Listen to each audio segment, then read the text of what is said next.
So even though Utah has new players at quarterback, running back, their entire secondary, do you still kind of know what you're going to get from them? Yeah, I mean, Kyle's at us a long time, right? He's been really good at what he does, and defensively, their ID is who they are, right? And so, we've got a pretty good feel for who he is and what the mentality is, kind of like any other coach. So, yeah.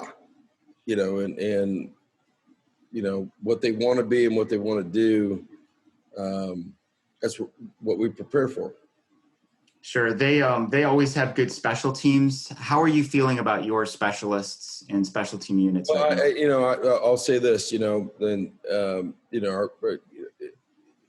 between our kicker and our punter, a year later into this thing, we feel a lot better than we felt last year, right? So, our coverage units have been really good. The longest return we gave up last year was against Utah, and they schemed it, and they've done a great job. But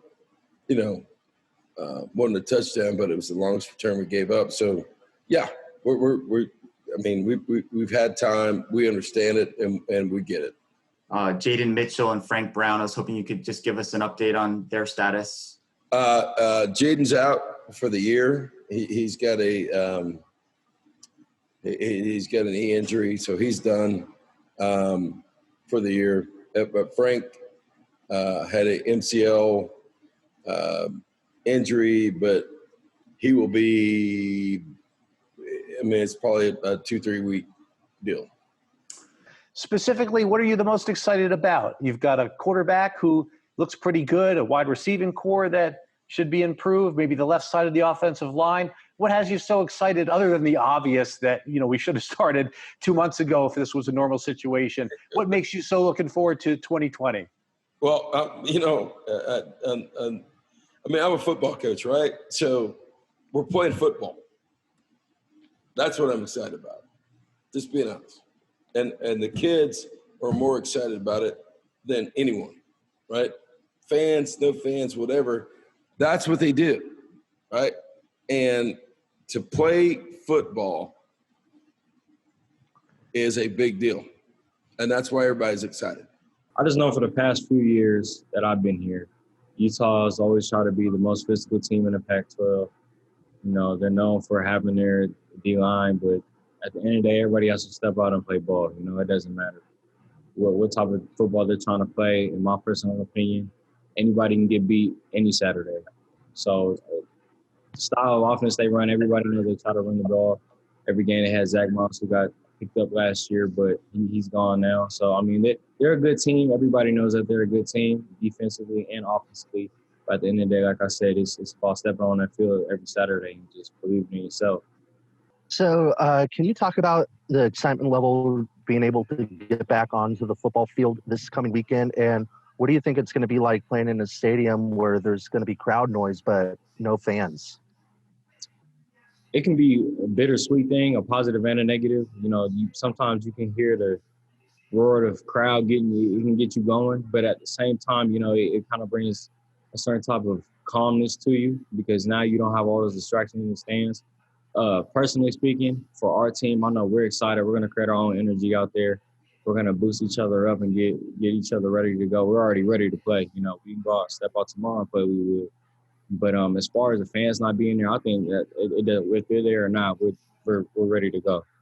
Can you just describe what the experience was like finding out that you had been named the team captain? Yeah, I was super excited. It meant a lot to me. More so because it came from the teammates.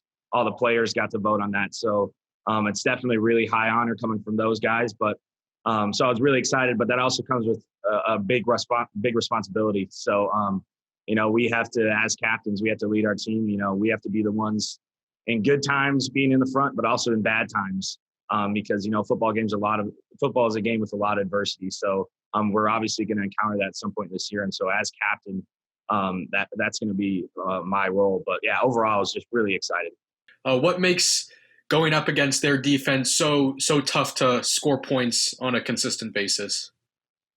I mean, that's a great question. I just think they're really well coached on defense. They have, a really simple game plan, but they can do that because they have guys that fit their role so well. Up front, they're always big and physical, and on the outsides, they have guys that just run press and man you up and say, hey, we're going to beat you. So, with the extended time off, we've had a lot of time to look at their film over the last couple of years and what they played against us, all those kind of things. So I think we have pretty good game plan going in. But yeah, I mean, I just think they're such a big and physical team, especially in the front seven, that, it presents a lot of challenges. So now that you've had some time to practice with some of these guys, what's the inside linebacker room looking like? I think we're looking pretty good. Coach Rose has been doing a good job as a DC, explaining the whole defense to us, not just our position, breaking down the whole defense instead of just worrying about what linebackers are doing and just like their understanding of everything instead of just one position. And we've heard a lot of good things about DJ Morning during camp. What has he shown you? DJ's a big guy, big freshman. He's good. He's smart, fast, plays hard, and he'll make some plays. What was kind of the team's reaction, watching some of these young players that we thought were going to be contributors kind of go down with these injuries? We got to keep going as a team regardless of who's in, who's not in. But Frank was a big part, and Jaden obviously was a big part too. But we have people that's ready to step up. So that's not like something that's going to set us back or anything. Like, we still good. I took it as a great honor to be, voted by all my teammates to be a captain, that they look at me as one of the leaders of the team. And I kind of had to take a step back and really think that, what am I going to do as a captain of the team and how to be a leader and stuff like that. But I felt it was a great honor to be selected by my teammates and peers. Bryce Wolma was saying about the Utah defense that they kind of keep it pretty simple and they're just really good at what they do. When you look at that defense on film, obviously acknowledging that a lot of the players who were there last year aren't going to be there now, but what do you see when you look at that Utah D? Yeah, I mean, throughout the years, that Whittingham's been there. You see that they play the same technique with their DBs and stuff like that. He's going to dial up some different blitzes, so a few different fronts and stuff like that. But it's going to be a lot of man and stuff like that. And we try to be prepared, know where to go with the ball when we see different looks, and have answers for every different look they give us.